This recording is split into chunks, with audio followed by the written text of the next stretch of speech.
শীতের সন্ধেতে চা আর যদি কোনো রকম পকোড়া বানানো যায় তাহলে কিন্তু সন্ধেটা একেবারে জমে যায়। আর বাড়িতে যদি কোনো গেস্ট আসেন তাদের জন্য এই রকমভাবে চা পকোড়া বানিয়ে নেওয়া যায়। নমস্কার বন্ধুরা, তন্হির পাকশালাতে সবাইকে স্বাগত। আজ শেয়ার করব শীতকাল স্পেশাল মেথি পকোড়া। তাহলে দেখে নেওয়া যাক আমার আজকের এই ভিডিওটি। মেথি পকোড়া বানাবার জন্য নিয়েছি একদম ফ্রেশ মেথি শাক। শুধুমাত্র মেথি পাতাগুলো কিন্তু ব্যবহার করেছি। মেথি শাকের যে ডাঁটিগুলো হয় সেগুলো এর মধ্যে ব্যবহার করছি না। পকোড়াতে ডাঁটিগুলো যদি মুখে পড়ে তাহলে আবার খেতে ভালো লাগবে না। আর এর মধ্যে একটা মশলা ব্যবহার করব। সেই মশলাটা আমি হামালদিস্তাতে গুঁড়ো করে নিচ্ছি। একদম মিহি গুঁড়ো করবার কিন্তু প্রয়োজন নেই। দিচ্ছি এখানে 1 টেবিল চামচ পরিমাণে গোটা ধনে, 1 চা চামচ পরিমাণে গোটা গোলমরিচ, 1 চা চামচ পরিমাণে দিয়ে দিচ্ছি গোটা জিরে, তার সাথে দেব 1 চা চামচ পরিমাণে জোয়ান। এই 4টে উপকরণ একসাথে গুঁড়ো করে নেব। একদম মিহি গুঁড়ো কিন্তু করব না, একটু যাতে দানা দানা থাকে সেইভাবে গুঁড়ো করে নিতে হবে।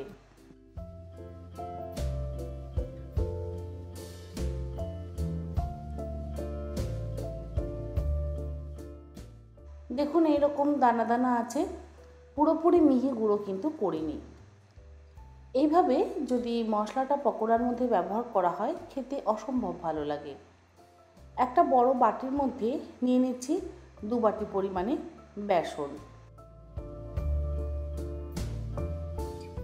3 টেবিল চামচ পরিমাণে সুজি, স্বাদ অনুসারে লবণ। যে মশলাটা হামালদিস্তাতে আধ ভাঙা করে নিয়েছিলাম সেই মশলাটা সম্পূর্ণ দিয়ে দিলাম। এরপরে এই সমস্ত শুকনো উপকরণ ভালো করে মিশিয়ে নিচ্ছি। শুকনো উপকরণ মিশিয়ে নেওয়া হয়ে যাওয়ার পর এর মধ্যে দিয়ে দেব কুচিয়ে নেওয়া মেথি শাক। এখানে আমি 1.5 কাপ পরিমাণে মেথি শাক ব্যবহার করেছি। আপনারা আপনাদের নিজেদের পরিমাণ মতন মেথি শাকের পরিমাণটা ব্যবহার করবেন।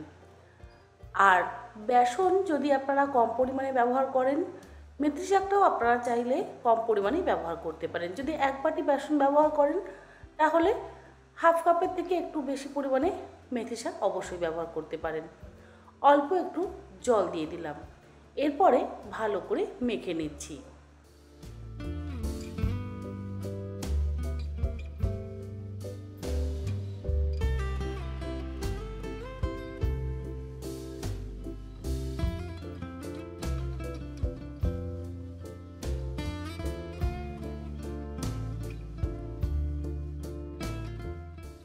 আমি সাধারণত কোনো রকম ভেজিটেবল পকোড়া বানাতে গেলে কিন্তু জলের ব্যবহার করি না, কিন্তু এই পকোড়াটা বানাতে গেলে অবশ্যই অল্প একটু জলের ব্যবহার করতে হবে।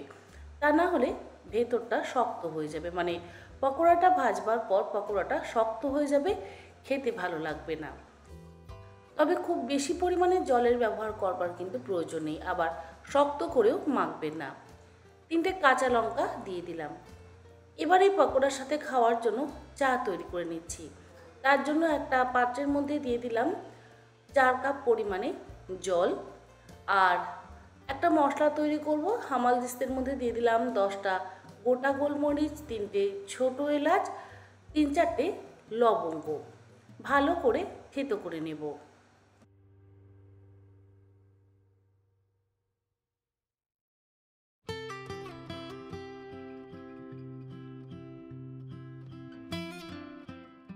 মশলাগুলো থেতো করে নেওয়া হয়ে যাওয়ার পর এগুলো জলের মধ্যে দিয়ে গ্যাসের ফ্লেমটাকে মিডিয়ামে করে দিয়ে জলটাকে খুব ভালো করে ফুটতে দেব। একটা তেজপাতাও দিয়ে দিলাম, আর দিচ্ছি একটা বড় এলাচ। বড় এলাচটাকেও থেতো করে ভেঙে নিয়েছি। ছোট টুকরো 2-4টে দারচিনি দিয়ে দিলাম। এবারে দিয়ে দিচ্ছি চা পাতাটা। আগে অবশ্য 3 মিনিট ভালো করে ফুটিয়ে নেওয়ার পর তারপরে 3-4 চামচ পরিমাণে চা পাতা দিয়ে গ্যাসের ফ্লেমটাকে লোতে করে দিয়ে ভালো করে ফুটিয়ে নিচ্ছি। অপরদিকে পকোড়াগুলো ভাজবার জন্য কড়াইতে দিয়ে দিলাম বেশ কিছুটা পরিমাণে সাদা তেল। চাটা যখন ফুটে উঠবে তখন দিয়ে দিলাম তার মধ্যে অল্প একটু থেতো করে নেওয়া আদা। আর পকোড়াগুলো ভাজবার জন্য 1 চিমটি খাবার সোডা দিয়ে কাঁচা লঙ্কাটাকে একসাথে ভালো করে মিশিয়ে নিলাম। আর দেখুন আমাদের পকোড়া ভাজবার জন্য যে ব্যাটারটা তৈরি করে নিয়েছি সেই ব্যাটারটা কিন্তু খুব বেশি ঘনও না আবার খুব বেশি পাতলাও না। খাবার সোডা আর কাঁচা লঙ্কাটাকে দিয়ে ভালো করে মিশিয়ে নেওয়ার পর তেল গরম হয়ে গেলে একটা একটা করে পকোড়া এবার গরম তেলের মধ্যে ছেড়ে দিচ্ছি।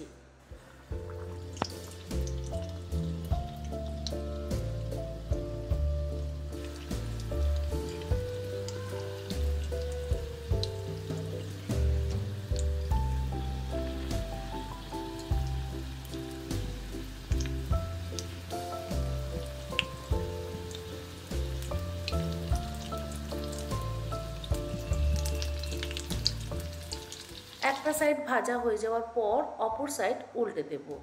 আর গ্যাসের ফ্লেমটাকে মিডিয়ামে রেখে উল্টে পাল্টে গোল্ডেন ব্রাউন করে ভেজে তুলে নেব। অপরদিকে চা পাতাটা দেওয়ার পর কিন্তু আমি আরও মিনিট দুয়েক সময় ধরে ফুটিয়ে নিচ্ছি। চায়ের এক্সট্র্যাক্ট আর মশলার এক্সট্র্যাক্টটা যদি ঠিক মতন না বেরোয় তাহলে আবার মশলা চায়ের স্বাদটা ঠিক মতন হবে না।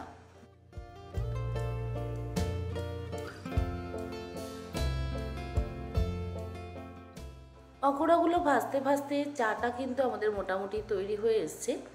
এর মধ্যে দিয়ে দিচ্ছি 1 কাপ পরিমাণে দুধ।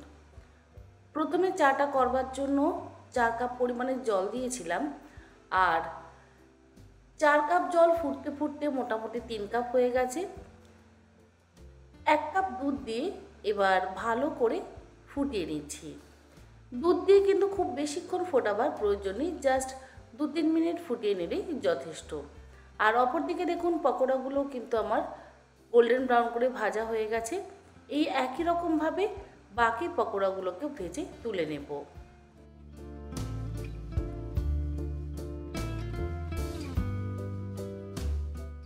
পকোড়া তো ভাজা হয়ে গেছে আর চাটাও অলমোস্ট রেডি। তবে সবশেষে দিয়ে দিচ্ছি স্বাদ অনুসারে চিনি। কেউ কেউ চায়ে চিনি খেতে একেবারেই পছন্দ করেন না বা চিনি খান না, আর যারা চিনি খান তারা অবশ্যই নিজেদের স্বাদ অনুসারে একদম শেষে চিনিটা ব্যবহার করবেন। চিনিটা দিয়ে ভালো করে মিশিয়ে নিচ্ছি। তারপরে গ্যাসের ফ্লেমটাকে বন্ধ করে দিয়ে চাটাকে ছেঁকে নেব। এই মশলা দেওয়া চা কিন্তু খেতে ভীষণই ভালো লাগে আর সর্দি কাশি গলা ব্যথার জন্য যথেষ্ট উপকারী। আশা করি আমার আজকের এই মেথি পকোড়া আর মশলা চায়ের রেসিপি আপনাদের ভালো লাগলো। ভালো লাগলে আপনারা যে কোনো দিন বিকেলে বা সন্ধ্যের সময় এইভাবে চা পকোড়া বাড়িতে বানিয়ে নিজেরাও খেতে পারেন, বাড়ির সকলকে খাওয়াতে পারেন। তাহলে আজকের মতন এই পর্যন্ত। আবার হাজির হয়ে যাব অন্যদিন অন্য কোনো রেসিপি নিয়ে। ভালো থাকবেন, সুস্থ থাকবেন। ধন্যবাদ।